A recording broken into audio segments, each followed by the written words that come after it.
Welcome to the Investing Podcast presented by Tusk Media. The final bell has rung and the market is now closed. So let's move on to an audio and video recap with the Investing Happy Hour.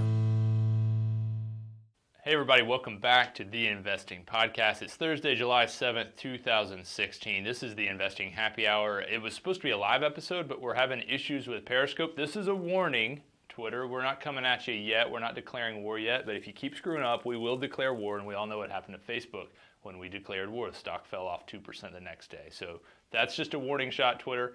We're going to try to Periscope the after show. By the time you hear this, it'll be too late for you to even know. But we're going to do that nonetheless. The link will stay live for 24 hours because that's how this technology works. In a minute, we're going to have some special guests to come out and talk about our newsletter, which is, you think the newsletters we write are riveting? Wait till you hear us talking about the newsletters we haven't even written yet. I mean, that stuff is going to, it's like a drug. You're going to really eat it up. You're going to love it. You're going to refresh, which is great. Download, delete. You know the drill. We appreciate you being here. Have a good beer. It's the Investing Happy Hour. Remember, if you screenshot us that you're listening to the podcast, we'll send you one of these koozies. It might even be stained with chalk. So hit us up on Twitter at Tusk Media LLC. Let's jump in. Boring day in the market for the most part. And I'm saying that as somebody who's talked about it now for the third time. So we're going to get some other people up here to talk about it a little bit, but some numbers. Dow closed down 13 basis points, S&P down 9, NASDAQ rallied nicely, was up more than 1/3%. Global Dow up 32 basis points. Gold down a little bit, oil down quite a bit, kind of got whooped up on. In terms of winners and losers, some of the winners that we touched on at lunchtime remained really very much in the lead. Costco was up big, Western Digital, Micron, again, three stocks that we touched on earlier. We already eviscerated Chipotle Mexican Grill, which we think is a really racist name to begin with, so we're not going to spend a whole lot of time giving them that time of day. But we will talk a little bit about Humana, which was down 10% just about. Really rough day for Humana. Basically, regulators, according to reports, are really looking to crack down on some of these mergers, some of the acquisitions you've seen in the healthcare space, and Humana really took it on the chin, down about 10%. So not great. That's all I've really got to say. We're going to jump in now and talk to some of our analysts here at Narwhal. So for starters, we're going to bring up Sam. Sam, come on up. What's up, man? Hey, Andrew. How's it going? Doing well. Sam, talk to the people about what you're working on for the newsletter. Yeah, so I'm mostly looking at some of the sales within our portfolio. We're going to be diving deeper into some of the companies such as Medtronic, Caterpillar, CF Holdings is another one. And we'll kind of give a little analysis on why we sold them. Very good, very good. So what else you got cooking? What you've been looking at? What are you feeling in the market? Yeah, so something else I've been looking at, obviously everyone's talking about the really low treasury yields right now. Just kind of looking into some of the macro implications that has. The flattening curve yield right now is a bearish sign, and try to figure out, if that's a real bearish signal or if that's just kind of a weird fluctuation right now in the market. Very good, Sam. Well, thanks for coming up, man. Glad to have you here. I threw everybody off. Everybody here thought Krebsbach was going to go first. Joke's on that guy. He's going to be the grand finale. So now let's bring up... Suspense is killing people. Ben, come on up, Ben.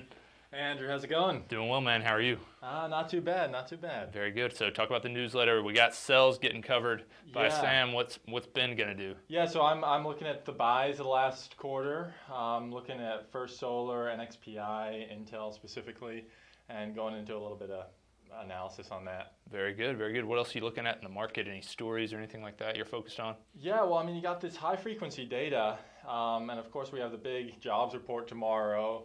Last month was just a gong show with that 30,000 number, 38,000. But this high frequency data, last night we had API on the oil inventories. That was bullish for oil, but then the government came out with its numbers this morning and that was bearish. So, it goes one way and it goes the other, a lot of this high frequency data.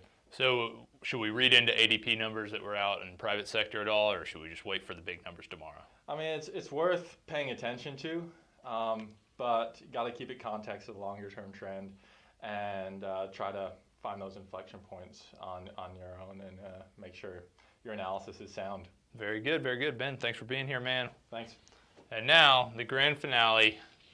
You know him as the unit, Matt Krebsbach. Come on up, man. Unit, how are you? Not bad. How are you doing? Doing well. Very nice to see you. talk about the newsletter. We got Ben doing buys. We got Sam doing sells. We tried to keep with a letter theme. So what is Matt doing? Yeah. Really putting you on the spot. It has nothing to do with the letter M. Yeah, so I deal with trends and overall performance for the quarter. Pretty important, wouldn't you say? Pretty important, yeah. We tend to focus on performance out there. Yeah, so for the quarter, I have this written down. The S&P was up 2.46%, which isn't too bad. I also looked at or compared the 10-year, like Sam was talking about, at the beginning of the quarter to the end of the quarter. It opened at around 1.73% and ended at 1.4%, which is a pretty drastic decline that you don't really hear much about. You kind of just hear about stock performance. Then I also looked at, as Norwell as a whole, our performance of buying and selling within those markets. That's kind of hard to do in the moment. It's kind of always backward looking because you don't know where the market's going to go. Right. But for... We definitely don't. Yeah. But for the quarter, and we try to, we say it's a good performance if we buy in a down market and sell in an up market. Right. At general. That's the idea. Yeah. Yeah. So for the second quarter, buy low, sell high. You heard it here first. So for the second quarter, we sold a total of 4.6 million, a net of 4.6 million, which is pretty good. And compared to the first quarter where we bought 9.6, where the S&P was up 1.35%. Nice. So and that's even better when you consider that within that quarter we bought a lot in January and February, where the market was down a lot. Yeah. And more recently, like I was talking about for the bond yields, when that happens, usually stocks that yield a lot, like utilities, telecoms, REITs, they usually perform really well, which they have been. And that's kind of just how the market's been performing. They've been leading the market recently. Very good, very good. So any big stories you're looking at right now? Anything else people need to know? Well, today, since I guess I'm the alternative guy. Yeah. Right. That's me. Today, First Solar just got demolished. An analyst from Deutsche Bank downgraded them from buy to hold and cut the price target from 80 to 40. I think the numbers were. Is that a good analyst, do you think? Do you know what? Did you know about the analyst? Yeah, you talked about him earlier. I'm putting you on the spot here. I was, Call him out. Yeah, I was looking at the analyst. The guy has a 25% success rate. Ooh. With an average return of negative 24%. Ooh.